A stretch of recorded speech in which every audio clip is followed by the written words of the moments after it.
My daughter poisoned me from October 2023 until she moved out in January 2023 with botulism. It caused my shoulder to come out of socket.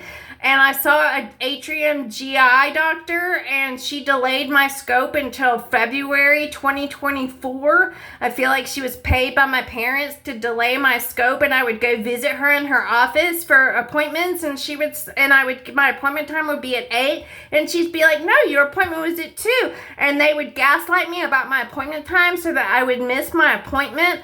And then I saw a dentist, Levelyn Dental Group, and I told them to call. I saw them for an exam, and they said I had an infection in my jaw, and they referred me to a prosthodontist in Ballantyne, but that prosthodontist didn't take insurance, and they said that they didn't have an opening for a cleaning. And I said, call me when you do. And that was in May, and it's November, and they haven't called me yet.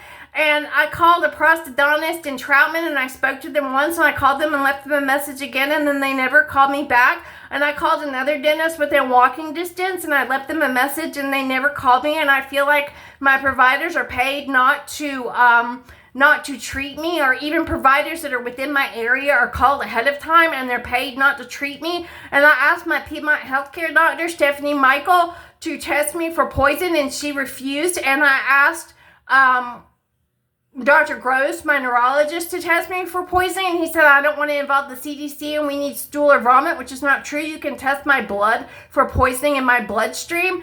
And Duke Health, when I had a kidney infection, they said I was on the correct antibiotic. I called them and I said I'm not better after 3 weeks, and I said, am I on the correct antibiotic? And they said, yep, you sure are. And then I downloaded my electronic medical record, and I saw that I was supposed to be on penicillin, and I've had group B strep for a UTI before, and that's what I had.